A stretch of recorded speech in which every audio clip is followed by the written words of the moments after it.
The Wedding Part 1 is the 18th episode of the 4th season of Full House. This is directed by Joel Zwick, and as always there will be spoilers from now as I go through the episode and share some thoughts. And sometimes with sitcoms, two-parters really don't need to be two-parters.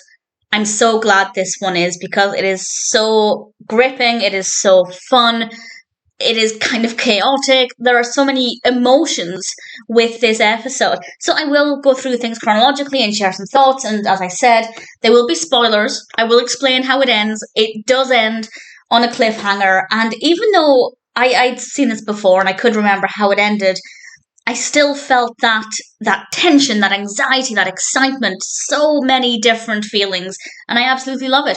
It starts off establishing the narrative that this is about the wedding. Danny is telling Michelle that she's going to be the flower girl, and she practices being the flower girl by throwing some tissues out of a tissue box, and she gets very happy with this and ends up throwing a lot of tissues, and needless to say, Danny is chasing after her, trying to pick them all up because he hates mess, and it's good fun. It's a nice way to start things off.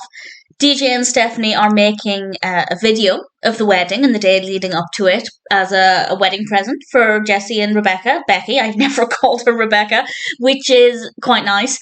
And we definitely get some comedy there, particularly when scenes are maybe a little bit more tense or maybe uncomfortable with certain characters. I'll talk about those in a moment.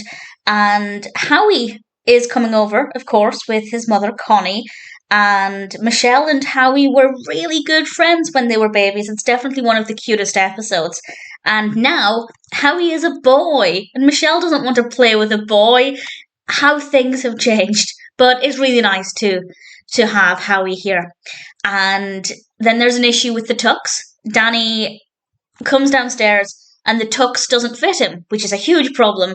But we find out what's going on pretty quickly, because Joey then comes upstairs and his tux is far too big for him. Obviously, they accidentally had each other's tuxes on. And Joey looked adorable. He definitely looked really, really cute. And then Becky's parents arrive. It's not the best start between Jesse and the parents. They got into a bit of an issue when they were driving. And then it just gets more chaotic as Becky's mother goes into the kitchen and Danny and Joey are in there with their trousers down their ankles, because obviously they're exchanging their tuxes. And then Jesse is in his room and Becky's father comes to talk with him, and I feel like his heart was in the right place, but the way he went about it was not really acceptable. He was trying to tell Jesse that he might need to think about settling down with his biker lifestyle, and when he becomes a parent he's going to just want to get rid of all of that and be more sensible. And on the one hand, I do think his intentions were in the right place. He just wants to make sure that Jesse and Becky have a safe, happy, long life together, which is not a bad thing. But obviously, when he said, you've got to put all that nonsense behind you, it's rude, it's dismissive. There isn't really any way to excuse the way he went about talking with Jesse. And we immediately cut to the following morning, the day of the wedding, and Jesse and Joey are going to the airport. Joey doesn't know why, but he's a good friend. He's going with Jesse. But what I really like about this is that Jesse had a clothes bag in his hand, presumably with his tux in, with his suit in it. So there was never really any doubt that he wasn't going to marry Becky. He wasn't suddenly scared about marrying her and doing a runner or anything. Clearly he was going through with it. He was just doing something potentially mysterious beforehand. And Kimmy comes over and then they find a note on the fridge. Stephanie does a dramatic reading of the note and they find out that Jesse's gone to the airport with Joy. And we then cut to the airplane and Jesse is about to skydive. It's his one last crazy adventurous thing before he gets married.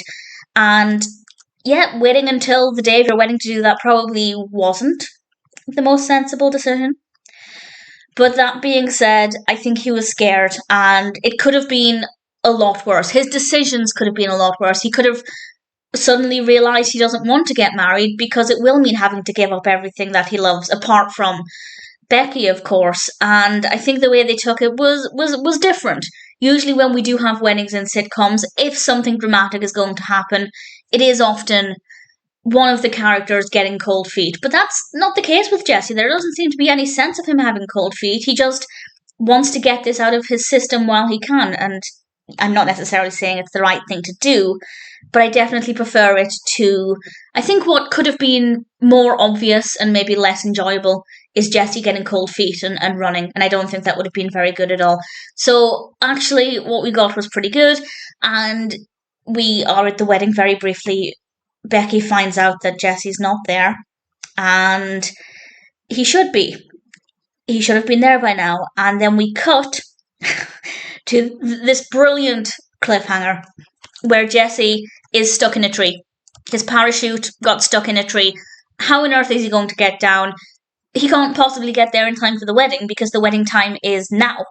So what is going to happen? Well, I have seen the next episode. I do know what happens, but I'll say no more than that for now. As I said, some TV show episodes absolutely do not need to be two-parters, but the wedding definitely does. Really thoroughly enjoyed this. Looking forward to rewatching the next episode. The wedding part 1 is really brilliant.